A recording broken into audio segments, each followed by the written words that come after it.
Without further ado, to give also time for our speaker to share her insights, I will now give the floor to our chair, Chloe Bales, who will be starting the keynote panel discussion.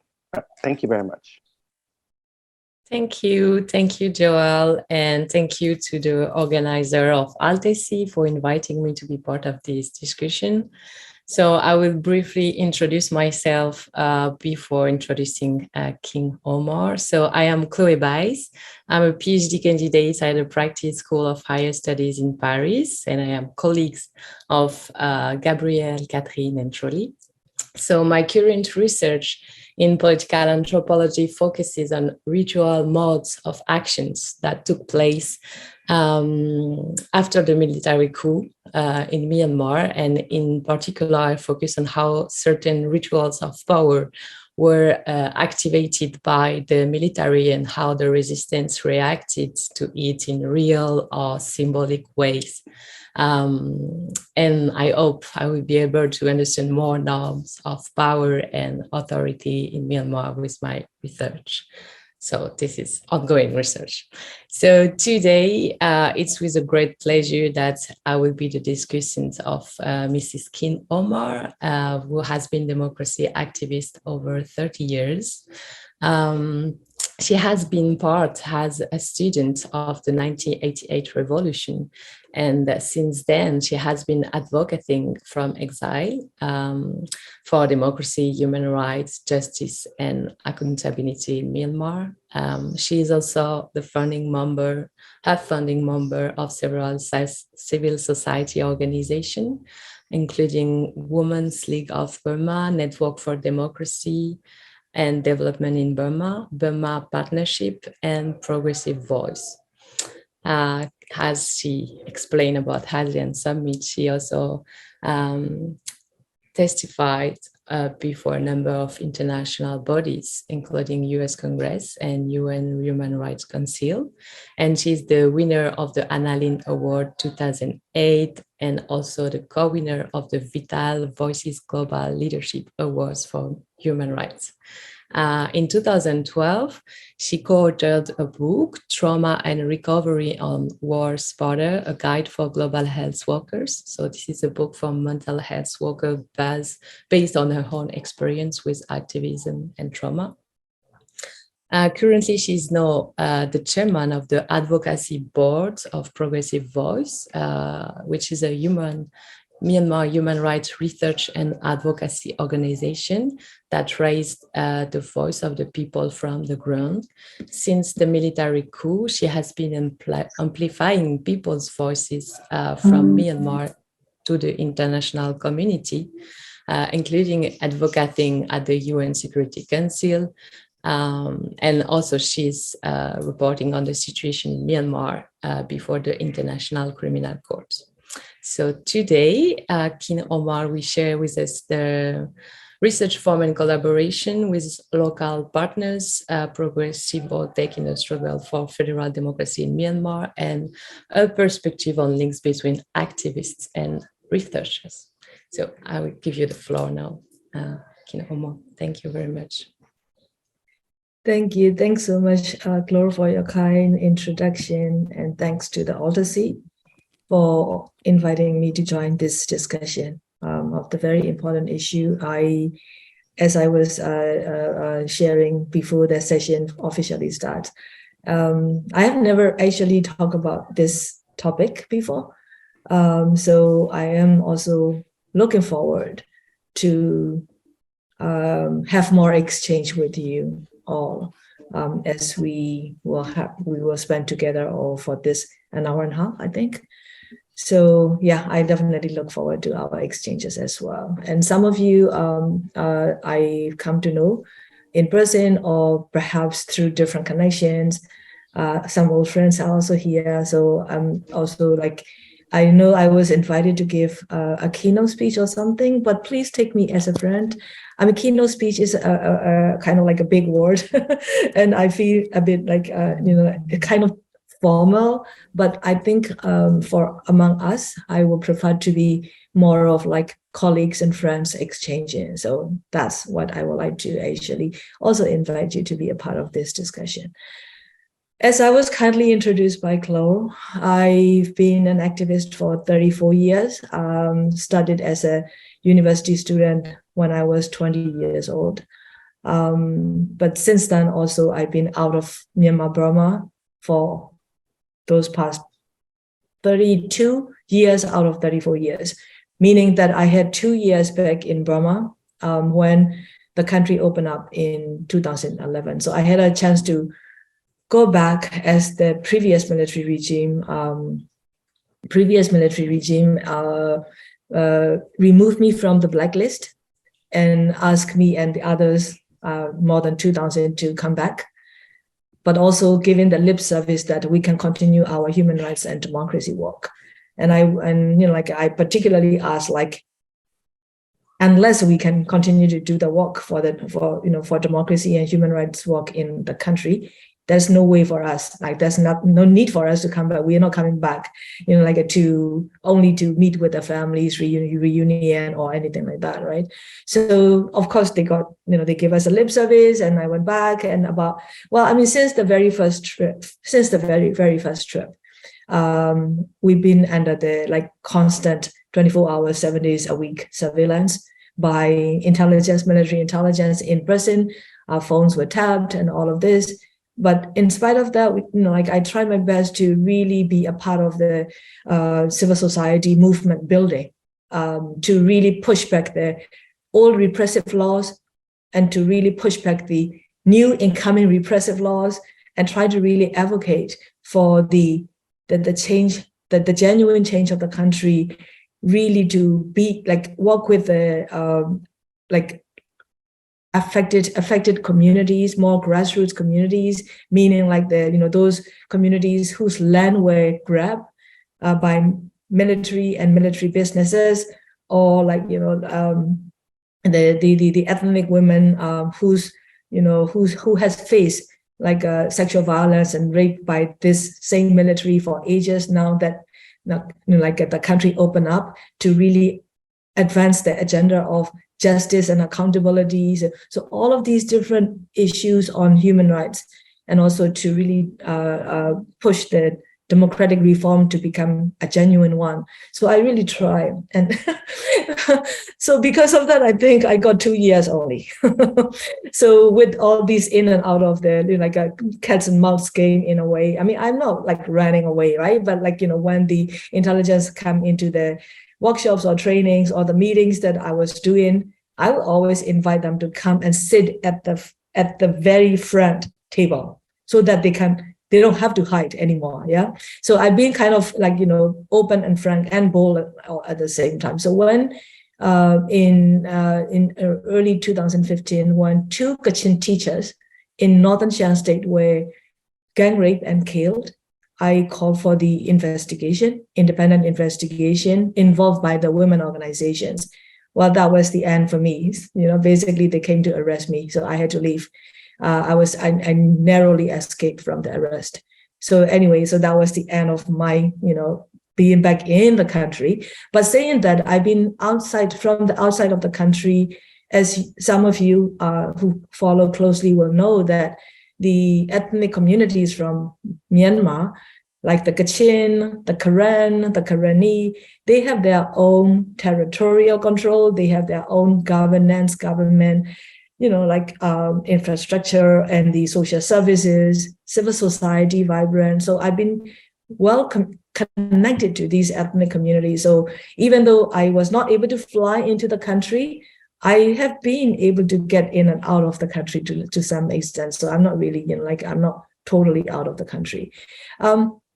But in all of these walks throughout those years, I have been introduced to and also experience different forms of research work,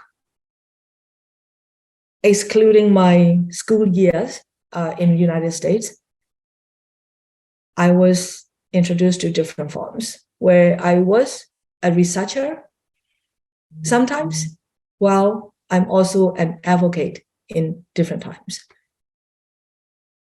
So my very, very initial research work, I think Lisa will remember that, was with the American labor organizations, where I had to do lots of research on the companies who were doing business with the Myanmar military, the Burmese military regime back then, and how, like, how that business is linked to the forced labor on the ground, such as like the oil and gas companies work in Myanmar.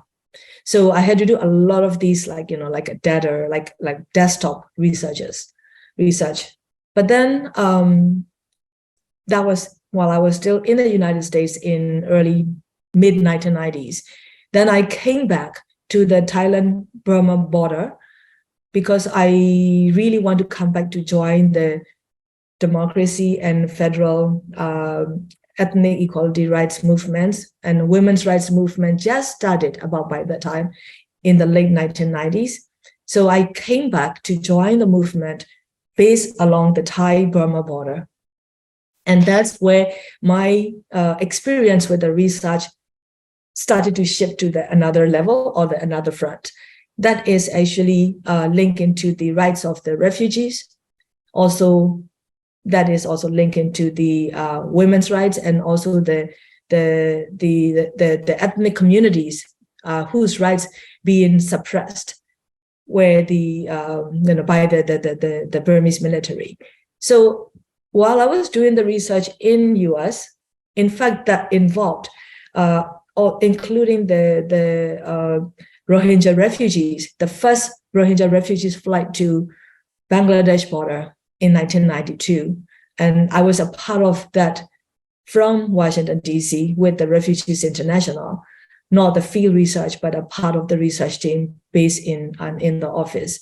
But then coming to the border, on the Thai-Burma border, and really come to be seen with the communities whose rights been oppressed, who's been facing a lot of violence.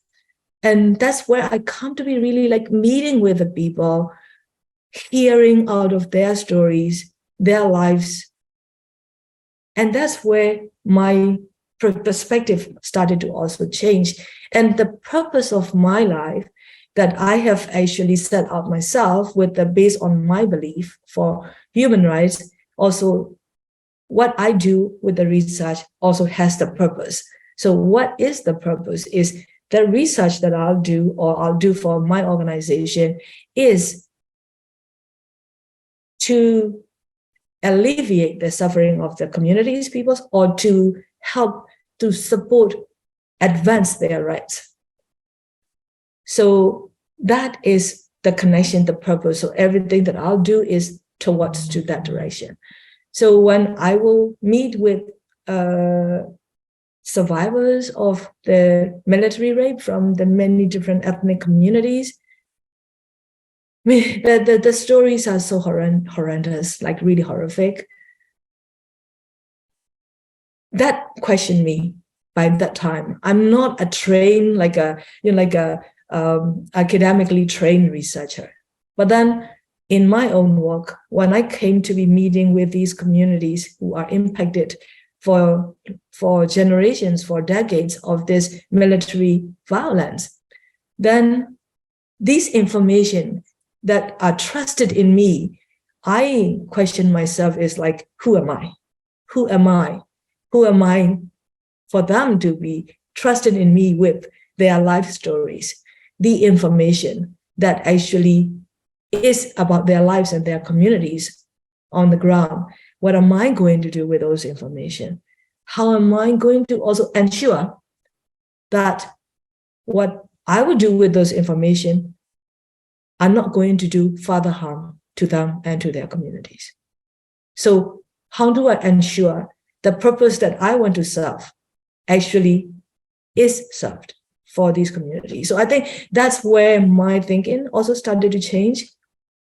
Also like how how I will be, connected and involved in this kind of different research work that I started to work. So with the Burmese Women's Union, Women's League of Burma. So this is where, you know, like my both the research and advocacy work started to shift into different than what I was doing in the United States. So basically, the progressive voice, as you see now, used to be, until 2016, used to be called Burma Partnership. Burma Partnership was actually a Burmese activist-led regional solidarity and campaign advocacy network, meaning that we as Burmese activists initiated it, but then we were joined by the activist solidarity friends and networks from the Philippines, from Indonesia, from Hong Kong, from Cambodia, from Japan, Korea, across the Asia Pacific. So that was the network. So I really focused on the campaign and advocacy in those days, while I was also doing some of the work for the women organizations on some of this research at the same time. But then when the Myanmar opened up, then the Burma Partnership, you know, like a different countries countries-based network, like the Indonesia or the Philippines, some of them started to see that, okay, Myanmar is now moving towards the democratic transition or democratization, let them do it. So the solidarity is still there, but the networks actually started to have a different shapes. So that's how it led to the forming of this independent organization called Progressive Voice. So as a founder of the organization, supported by those regional networks from the past network, I, together with the team, the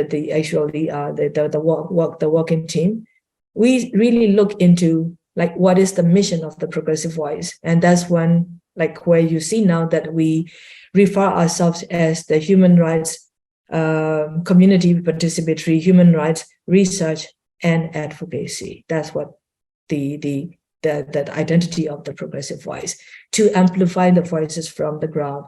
And we really identified and we decided that our work and our focus will be for and with the traditionally disenfranchised, marginalized ethnic and religious minority communities. And that was our decision. And our team is very small. It's comprised of both local and regional and international, meaning that our team members are from different ethnic communities from Myanmar, as well as some of the international staff from, you know, US, UK, Japan, Thailand. So we're just this sort of like a what do you call it? Like a combination of this strength of and commitment of these individuals coming together for this particular mission. When we also discuss after in the 2016 formulating into the work that what we will do and how we will do it, I think the key is how, really. So we look into the best practices of the Burma Partnership, which is a network which is linked to a bridge between the Myanmar-Burma networks, civil society groups, and the regional civil society groups. And that is important in their ongoing work. But also we look into like how some of the best practices can be actually adopted or adjusted in the new mission of the organization, in new name, Progressive Voice.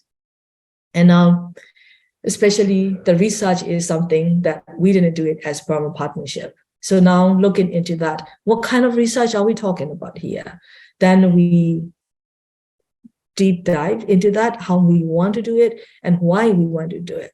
So we decided to actually adopt an approach or the methodology with the core values that we adopted is to respect and value the communities, their expertise, as well as the solutions that they identify themselves to solve the problems or the concerns that their communities are facing, that we will amplify. So meaning we don't recommend what the solutions are. We will not actually get the information through the research and then transform into the policy recommendations that we think should be, because we believe that policy recommendations must be coming from them, not from us. That we will only serve as a channel, we will only serve as a megaphone to amplify. So with that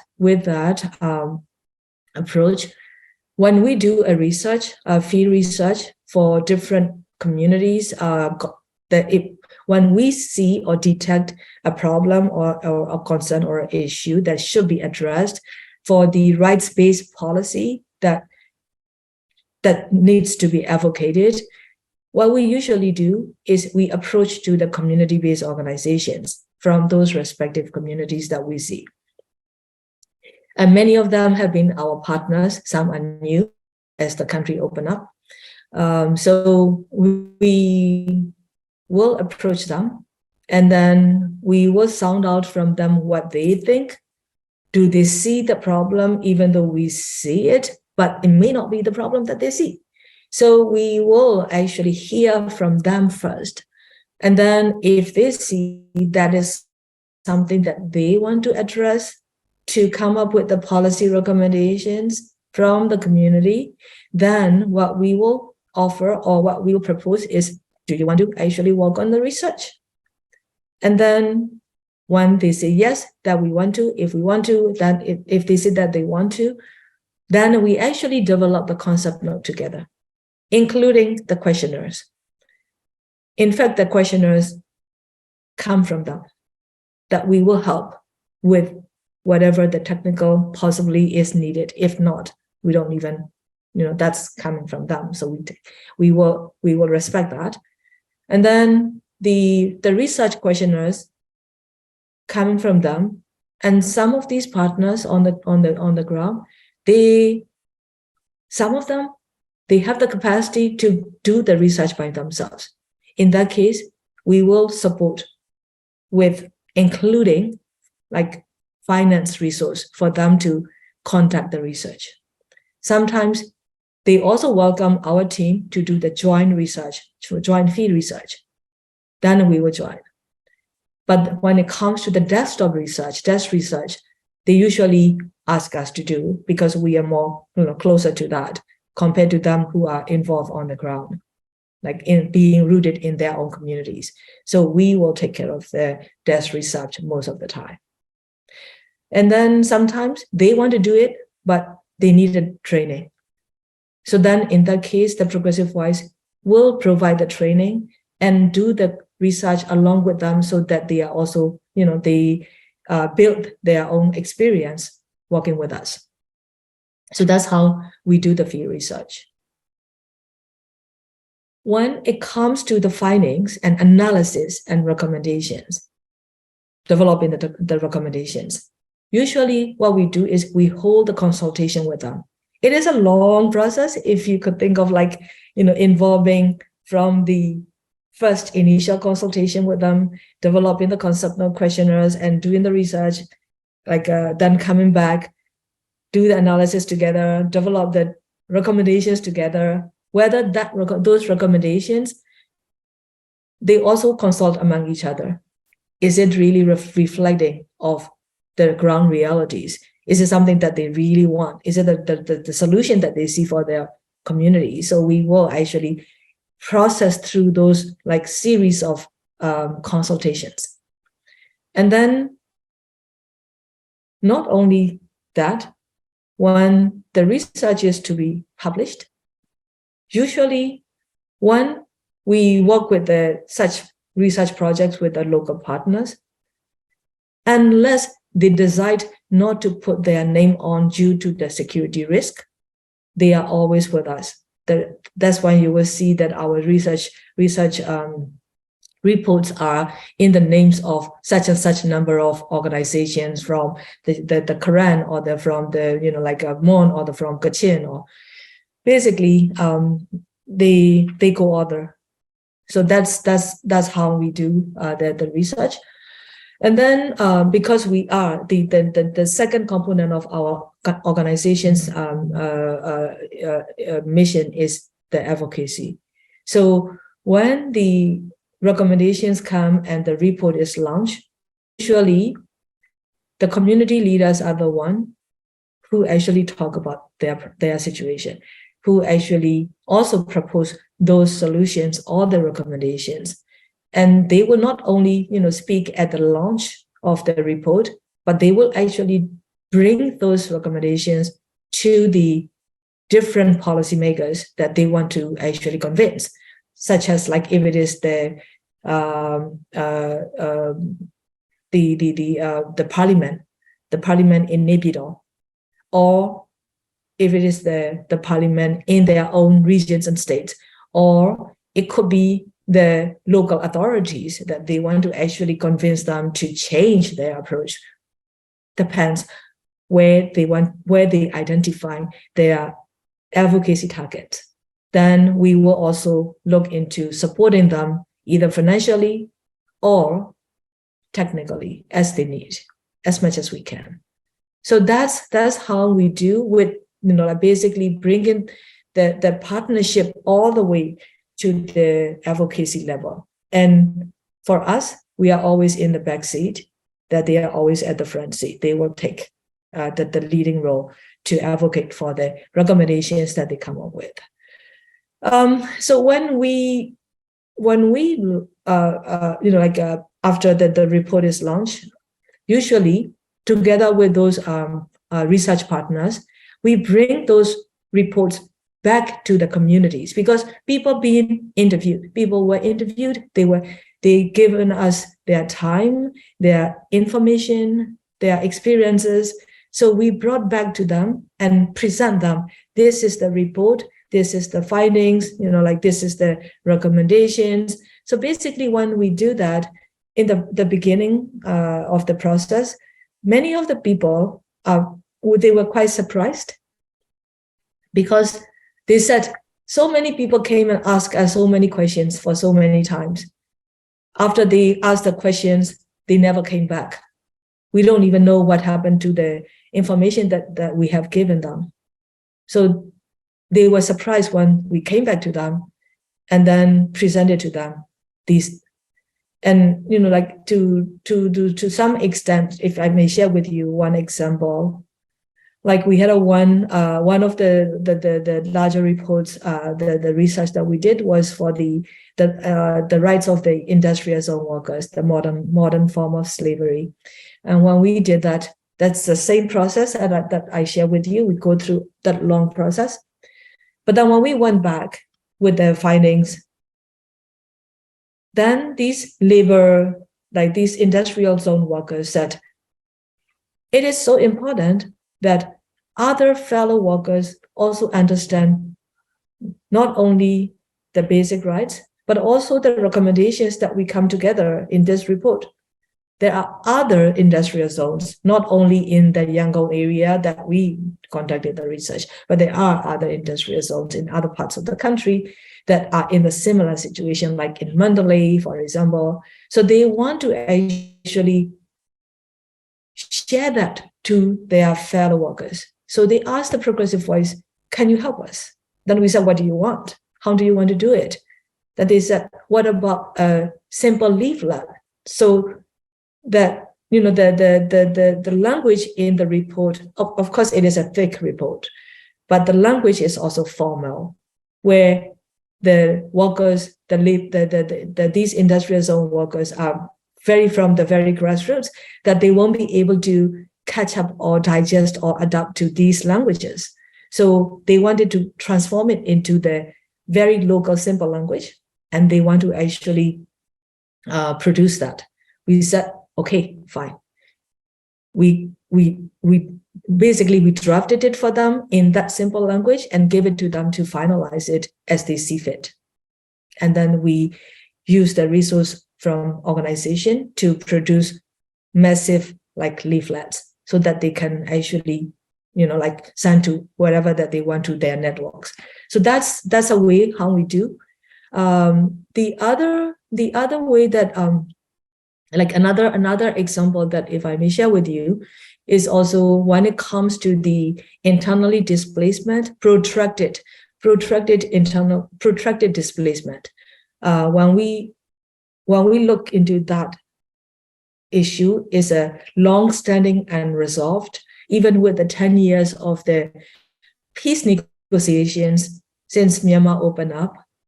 These peace negotiators, they don't really want to touch on this issue. It's sort of like a left, not prioritized.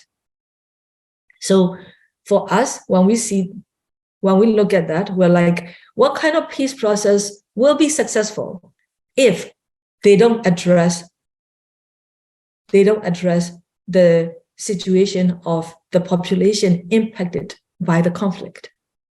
What kind of peace process, what kind of peace negotiation results going to be there if these populations' needs are not addressed? So, but that's the progressive voice thinking. But we want to know how our community-based organizations from respected ethnic communities think about it.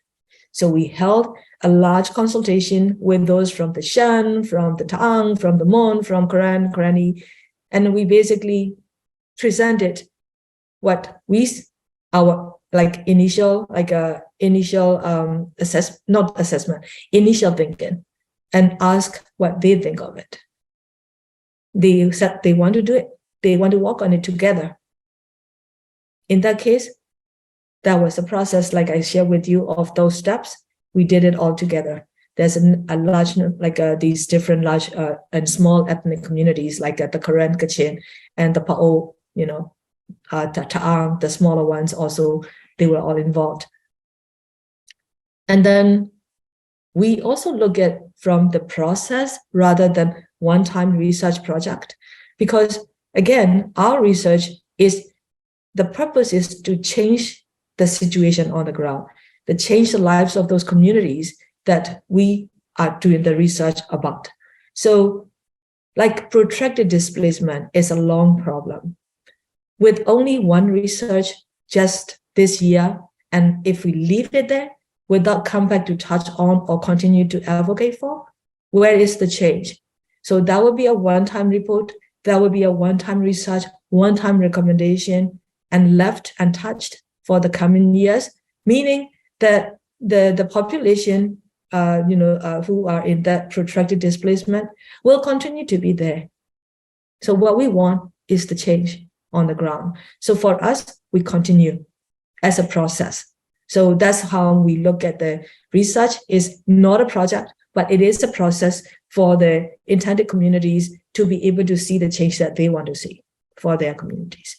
So we continue with 1 year after another. So that's how we do that. So just last year, before the military staged this unsuccessful coup after 20 months. But when they did that, it was about the time that Progressive Voice, after working together with the command IDP communities in Rakhine State, I'm not so sure how if you are also you follow on this. Many people, of course, know about the Rohingya community because Rohingya people are the second largest in Rakhine State, second largest community in Rakhine State, who also face the most extreme violence, the genocide. So the whole world come to learn about them. But then there is a smaller Muslim community called Kamman. They were also basically moved out of their homes and towns, put in the IDP camps that they were told, will you be there for only 3 months, then you will be able to go back home, but they never had a chance. So their situation come to be so horrible, the conditions in the camp are so bad, they cannot go anywhere and all of that. So we were approached. Sometimes, because of the work that we do, sometimes the communities approach us. So like in case of the command, we were approached with that particular deteriorating camp situations problems for the command IDPs. Then we said, okay, let's work together. So basically, we work with the command community leaders, IDP leaders from the IDP camps. they are in the IDP camps, but through the online, and also some of the community leaders who are not in the IDP camps, but who are in Yangon, were like kind of helping, like facilitating the process. So we were able to do the research, interviews, then we were pretty much finalizing the report. And that's when this military staged this coup. So we couldn't even publish it because we were not able to really like have that consultation with those community leaders from that on. So just to share with you how we do this, it's a like a, for one research project, it's like a double research to some extent. And when we explain this to the donors, some of them, they didn't get it. They were like, why do you have to do that? We don't really like, so they were kind of like sort of new to them. But also, from these are the donors, right? From them, also from the financial aspect, they are seeing like, so you do the research, you hold a consultation, you bring back this to the communities, you hold the consultation again. So that's quite a yeah, from the resource aspect, that is not a small number, but we explain to them also with how this ultimate goal of the work is with the communities, for the communities, by the communities, to lead by the communities. So for us, we are just facilitator. So that's how we explain. And yeah, finally, like, a lot of these inputs and feedbacks from the communities, community organizations. So they were the donors started to come to understand more of our work. And so that's where the progressive voice approach. So with that, what I've been able to kind of like come to reflect also a lot is that it is, of course, for the progressive voice, many of our research we do together or collaborate with our partners in different levels. But at the same time, there are some areas we also feel that and see that we should be able to do it also. We need to be able to do that based on it depends on what. So sometimes we also do our own research or our own research and advocacy on certain issues. For example, like I think some of you follow the ASEAN's 5-point consensus for Myanmar to address the Myanmar crisis. So in the ASEAN 5-point consensus, I think the point four of the 5-point consensus is about the humanitarian aid delivery. So the way how the ASEAN set out is for the ASEAN Humanitarian Coordination Center to actually conduct that, to implement that mission. So that in short, it is called AHA Center. So when we come to see that 5 points, we are like, oh, let's look into that. So we look into that AHA Center. We did the research, we analyzed of their past performance, because they were invited to do something for the Rohingya community back in 2018 that they were not able to do. In fact, they were manipulated by the military that time, and the civilian government led by Aung San Suu Kyi, also the minister, the ministry who had to deal with who had to handle that kind of work, were not. They were they take the Rohingya community as not a part of our country, not a part of Myanmar community, right? So there were a lot of discriminations, a lot of manipulation. So the ASEAN AHA Center were not able to do what they were tasked to do. But then for us, we went to see further. We looked into that. We did the research, and then we came up with analysis. First, this center is formed to address or deal with a natural disaster, not the man-made political crisis-led disaster. That's the big difference. They are not equipped or ill-equipped to handle with this level of magnitude. And then we look into how that is going to also impact on the ground. So basically, sometimes like this kind of issue, the progressive voice will actually do it ourselves, because we need to also to be to respond timely with what is happening in the region, what is happening at the UN in response to the Myanmar crisis. So we need to be rapid. So this consultation process that we normally do in the field research work, especially since last year, we had to kind of hold on, just kind of postpone it for this time. But what we do in the collaboration is to have that collective voices. So for example, like when we come up with this AHA Center problems, we see it, we analyze it, then we actually hold one consultation with our local partners, the human rights-based civil society and community organizations. We presented to them, and then we said, we will write a letter, or we will issue a statement, or we will write a letter to the Security Council or UN General Secretary or to the ASEAN leaders. Would you join us? These are the calls. Just like last week on the 26th, October 26th, we sent an open letter to the ASEAN leaders, and then we call for this and that. But before that, we held this consultation meeting with all of these local partners. We asked, what do you think of these calls? Do you have any objection? Do you have other ideas? Do you have any other language that you want to see strengthened, improved, removed, whatever? So only after that, that letter is finalized with their inputs and recommendations. Then we put out for the other civil societies from international to actually sign on. Because it is ASEAN, we also invite our regional partners to give us inputs in this letter to strengthen it, so that they are a part of it in this, developing. Then we will send to the ASEAN leaders, for example. So that's a way how a progressive voice approach, and it is like one of my international colleagues who work with me and who know me, like Lisa knows me for ages.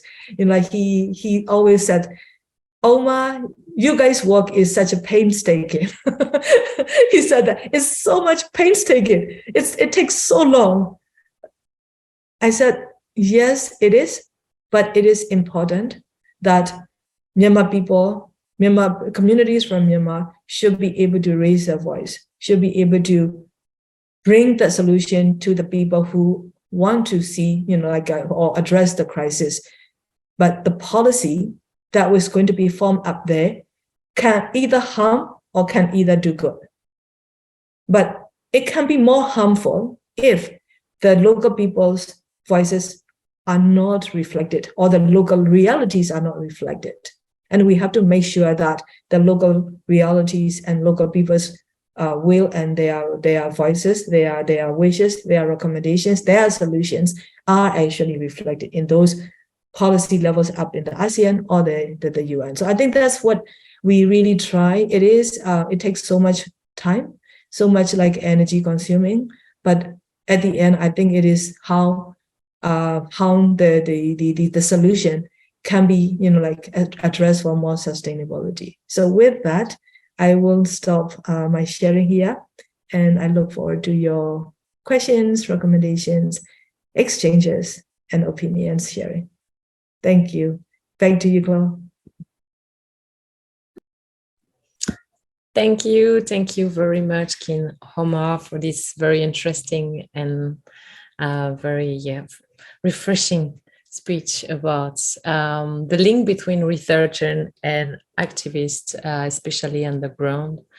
And for me, it was very interesting because we could really understand very well in a practical way how it's working on the ground between organization such has a progressive voice, and how you are really try to amplifying the voice from the grounds, but also can accompany them with some training and also, of course, financial supports.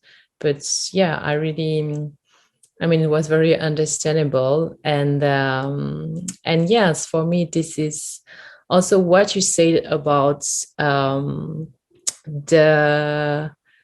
that you are also linked between outside and inside, what you said at the end regarding the 5-point consensus in ASEAN.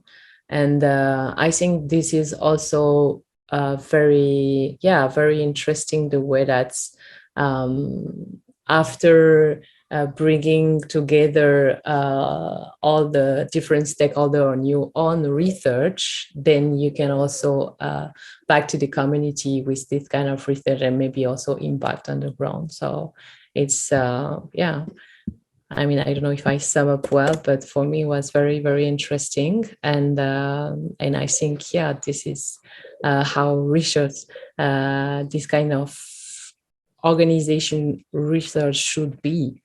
And so maybe, I don't know, but I would like to ask, what are the current challenges today regarding the situation since the February military coup?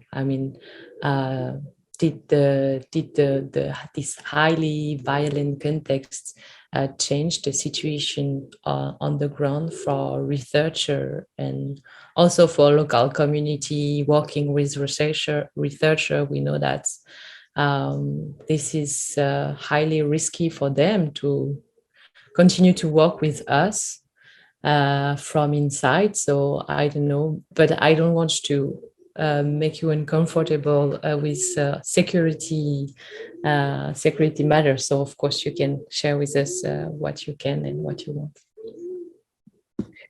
Sure. Thank you. So like just recently, we also released a briefing paper, research paper, short paper on the humanitarian crisis in Myanmar's dry zones, which is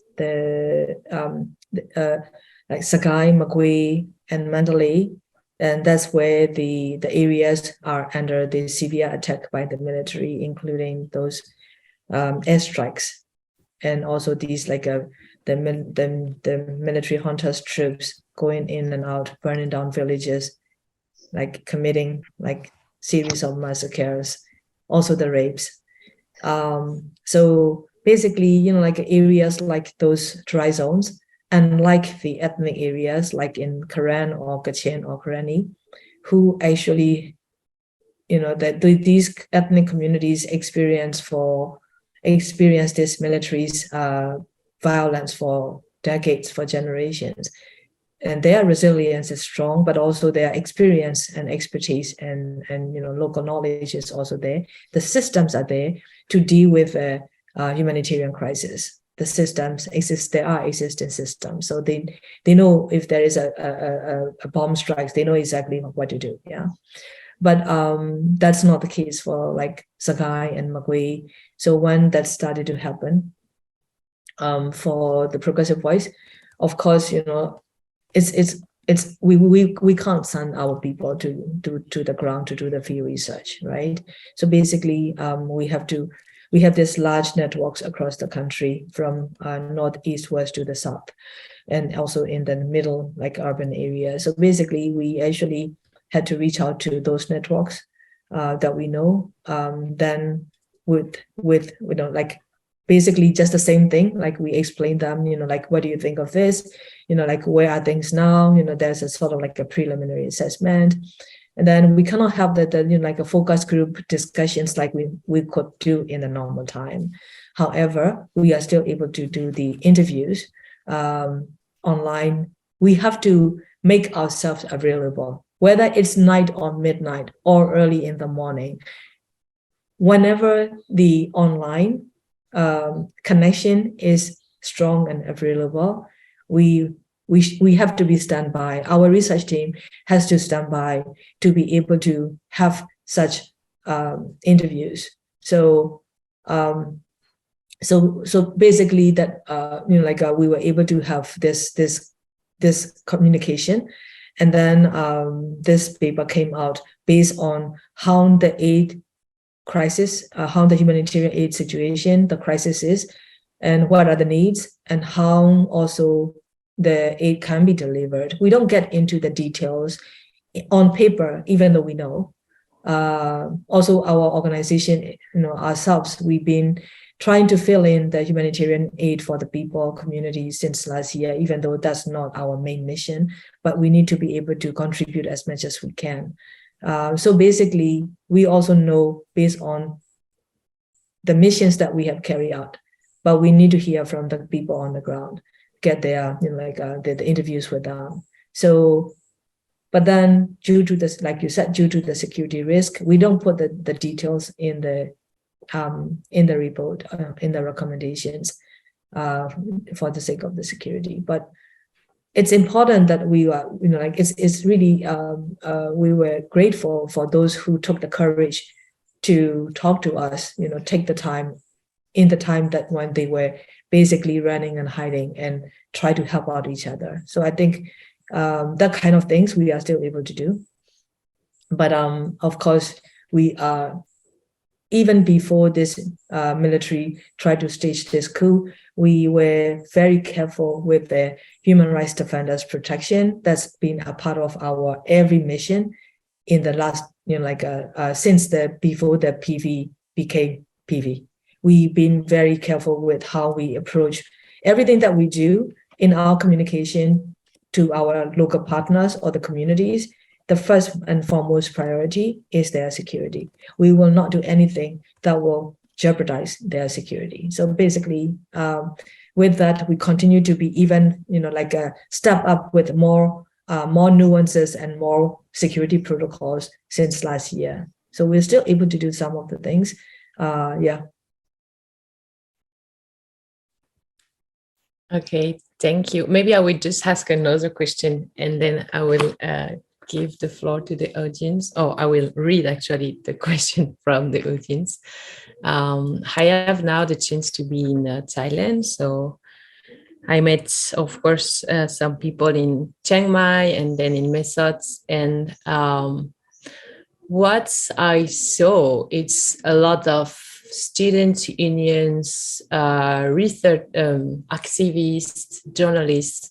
Now they are abroad, they are working from exile, and they try to be researcher and to assess about the situation from outside, because this is the main role of people from exile. And I wanted to know if progressive voice or even other networks outside provide training or how to know transfer of knowledge to that new network raising in Chiang Mai and in Mesots. But I was quite impressive of the networks already set up. Of course, this is also whole diaspora and whole networks. Thank you if you have some insight about that. Yeah, you're right. There are many of them. They have also, having their own experience of coming out of the country, and they have already prior knowledge and expertise capacity. So some of them coming to reconnect and form new networks. For us, for Progressive Voice, we have a plan to provide the training in the early 2023. Depending on who would like to, of course. So we will work together with our networks through them, identify. So that will be, we will be doing that, but it's still in the pipeline. We haven't, for this year, we decided not to get into that also because, it's quite fragile. Also, we don't want to, again, in person would be the best, but then we have to always calculate that risk. So we will still wait. Yeah. But I know there are some who are giving the trainings online already on that. So that's also is really great. But I think there's something like the approach that we take is something that they might find it interesting. So we might actually do that.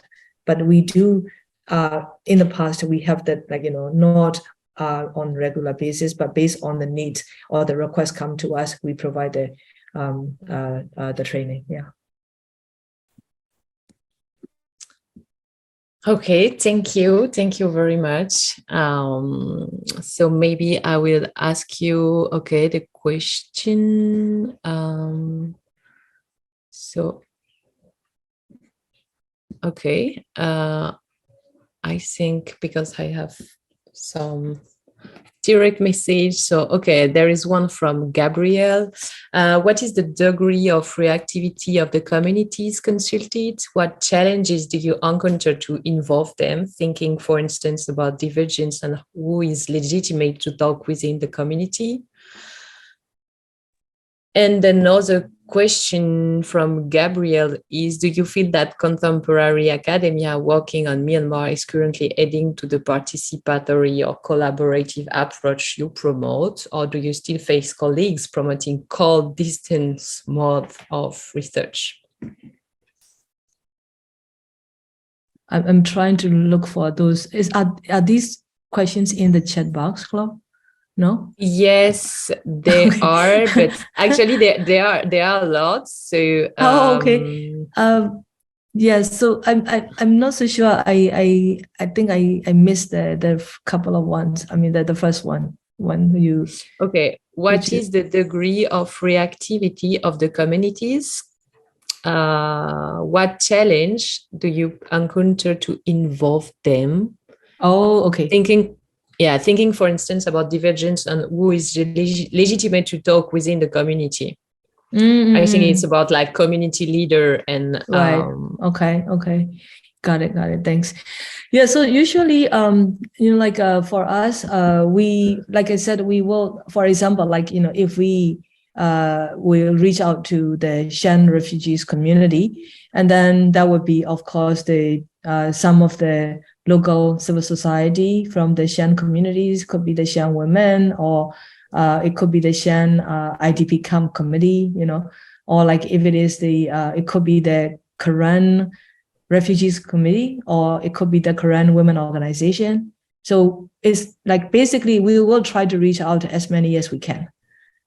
And most of them, they do have their own networks already.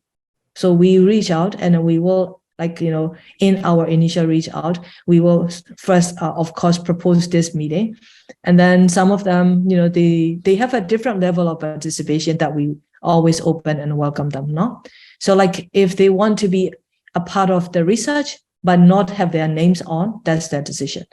And they want to be a part of the consultation, but not be a part of the research or advocacy or anything, that's also fine. So basically, the level of participation or not is all up to them, but we will reach out to as many as possible. But we will not, for example, like, we don't reach out to the national level, like register NGOs, for example. We don't really work with them. But also, of course, there are, like local authorities, right, where we will have to totally avoid them because of, they are a part of that oppressive system, like the general administration or the village, village, what do you call, like a village authorities, for example. You just have to avoid them. But you mean like we as a progressive voice, but our local partners, they actually have their own communications and connections. If there is a need, for example, like, if they need to do the research, field research, if they need to talk to the local authorities, or if they need to talk to the ethnic revolutionary organizations, they are the one who make the decision who they need to talk to. So we actually will follow their lead in that kind of field work. So yeah, usually the communities, so far with our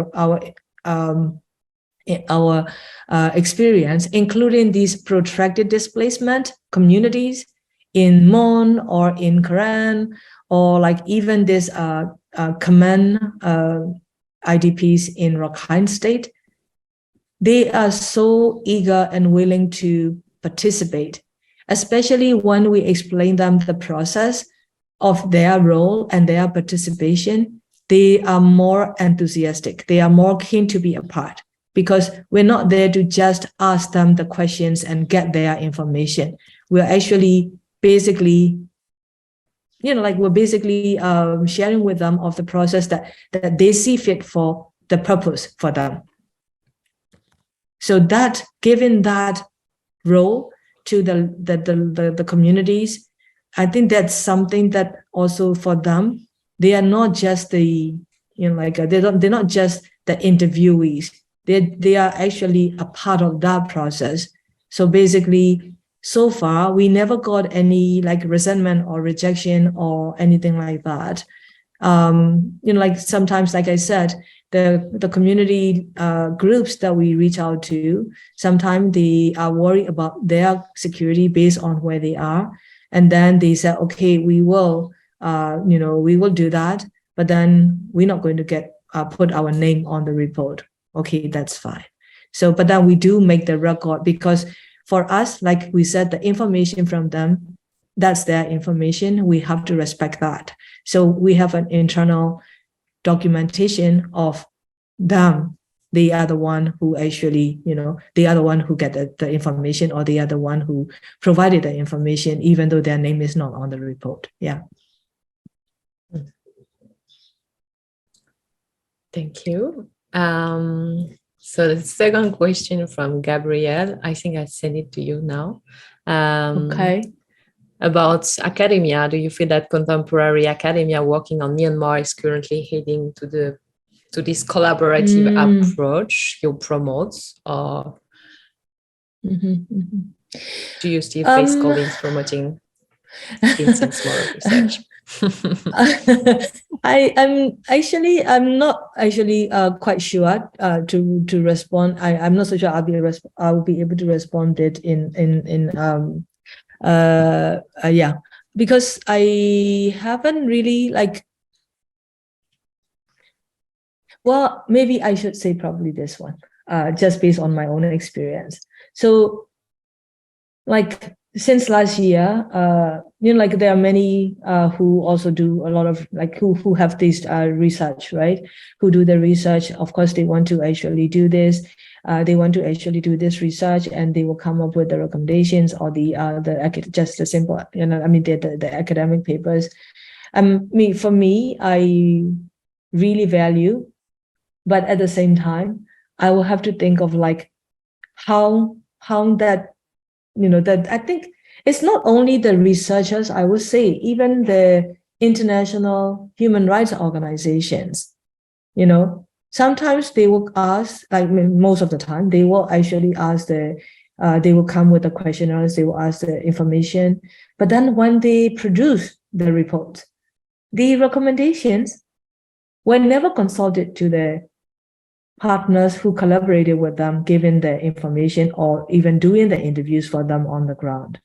So for me, I have also throughout my 30 years of the work, I've come to learn that sometimes it is quite challenging.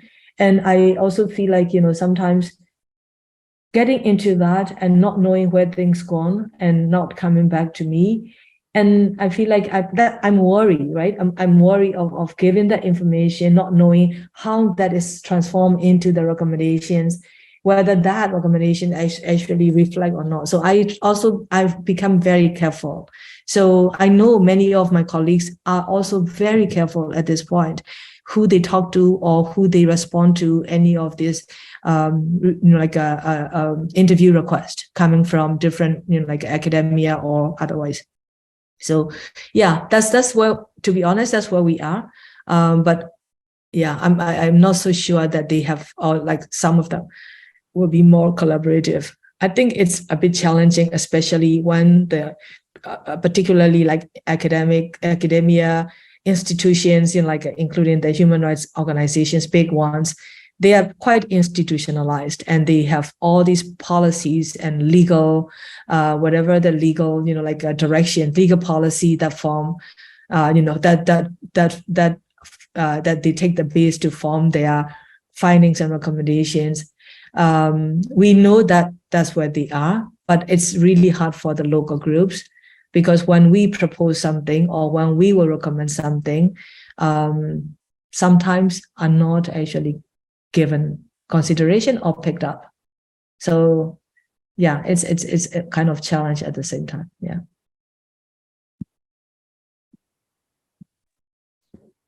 Thank you very much. It's especially interesting for me, or maybe for us, because as some academia, I will speak for a French academia, we don't have to do any recommendation. So of course, we try to also speak out. I really try for me, like, to be very close to what the people say, but then we don't have any recommendation after our research. But what you said about be back in the community and show what we did, that is also what I wanted to do after my research. And I think this is very important to keep the link alive. Yes. With the informants. Yeah. There is another question from Benjamin Velasco. So asking about sanction. There are Myanmar activists that called for sanction and boycott to weaken the Tatmadaw. But there are some solidarity groups outside of Burma who believe sanctions are counterproductive. What are your thoughts on the question of sanction? And also, what do you think is the role of debates and exchanges on tactics between local and solidarity groups? Thank you for this question, Benjamin. So basically, there are actually, when we talk about the sanctions, there are actually two approaches. One, like the labor organizations from Myanmar, they are calling for the comprehensive sanctions. But that came out by, I think, by either late last year or early this year, probably early this year, I forgot now. But organizations like us, Progressive Voice, we've been calling for the targeted sanctions, targeted economic sanctions, meaning like targeting the military-owned and military business and families and cronies-owned businesses. So that's a difference, because we've been calling for this targeted sanctions since the genocide against the Rohingya, because especially the United Nations Fact-Finding Mission already found from their research and findings that how the genocide was linked to the businesses and their financial contributions to the military. So that we supported it. We supported it since then. So that was since 2019. 2019, yes. 2019, we've been calling for the targeted sanctions, particularly the Myanmar Economic Corporation and Myanmar Economic Holding Company Limited. That's two military conglomerates, like the larger conglomerates. So that's different than the labor rights groups calling for the comprehensive one. We understand why they want to call, and especially because these are the workers, and when they call for the economic, like, comprehensive sanctions, because of their own experiences of how their labor rights are also being not only